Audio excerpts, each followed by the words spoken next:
Call him. Bring him to me.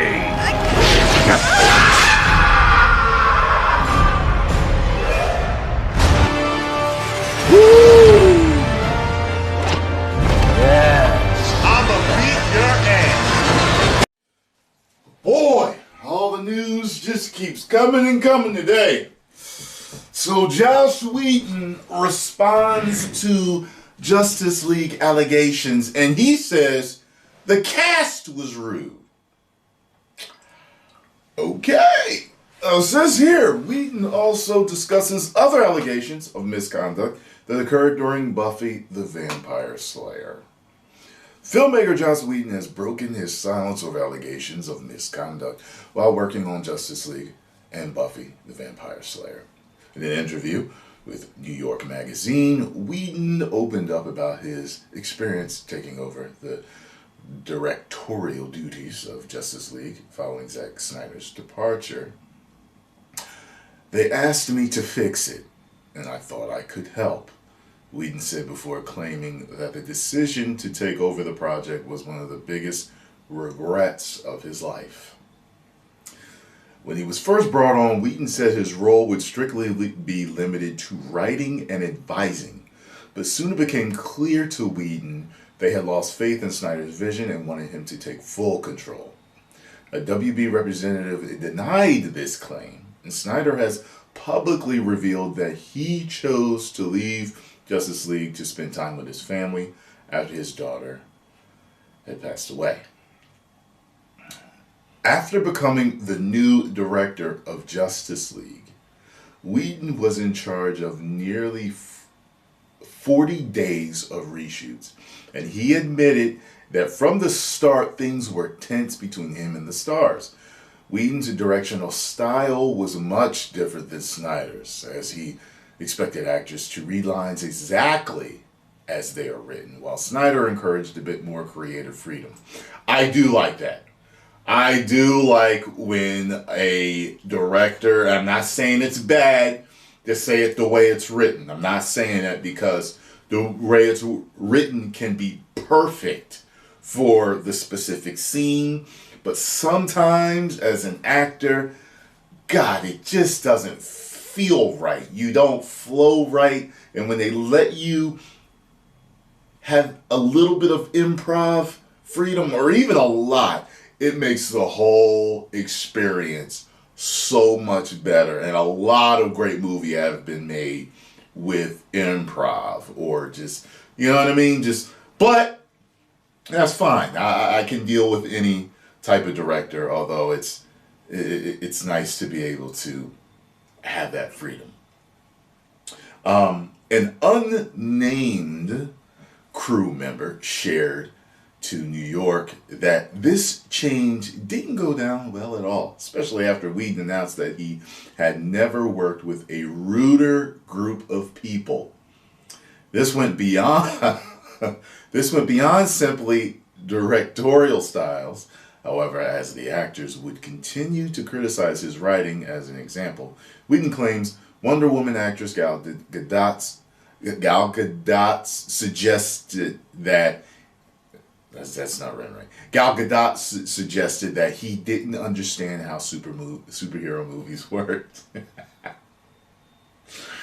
Oh boy, I wasn't there. I don't know if it happened or not. Gadot has also publicly stated that during the Justice League reshoots, Whedon threatened her career. I remember when that came out.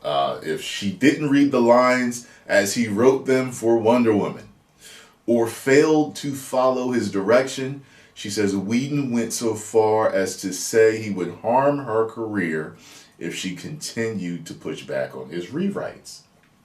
Now it says here, I don't threaten people, Whedon said when asked about the allegations. Who does that?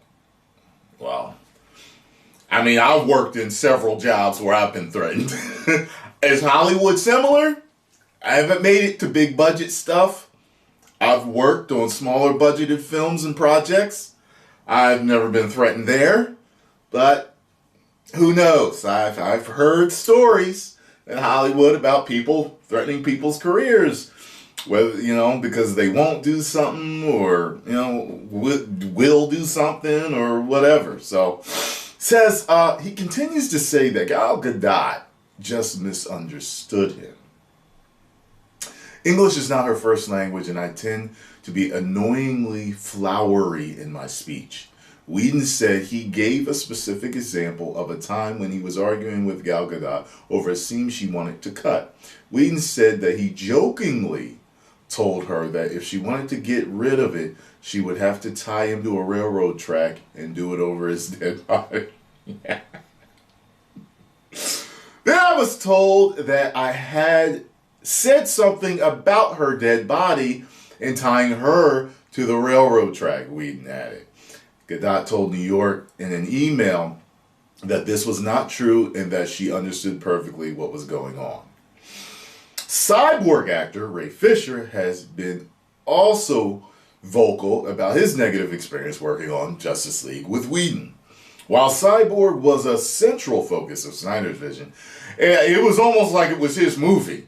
I was very, I was kind of taken aback by that because, Cyborg is Cyborg feels like Iron Man-ish to me in that his popularity was never that great. So the fact that the movie revolved around that character, I thought that was a big risk that Zack took, but it worked. So he said it was a central focus on Snyder's version of the film. Whedon downsized his role and would end up cutting scenes that Fisher said challenged stereotypes. It feels like I'm taking notes right now. Whedon told Fisher when the actor shared his concerns over the rewrites, according to the Hollywood Reporter, and I don't like taking notes from anybody, not even Robert Downey Jr. Fisher also accused Whedon of abusing his power and revealed he'd been told that the director had even digitally changed the skin tone of an actor of color because he didn't like the specific color of their skin. Interesting. Whedon was stunned when this allegation was brought up and said that he had given the whole movie a lighter look, brightening everything in post-production, including all the faces.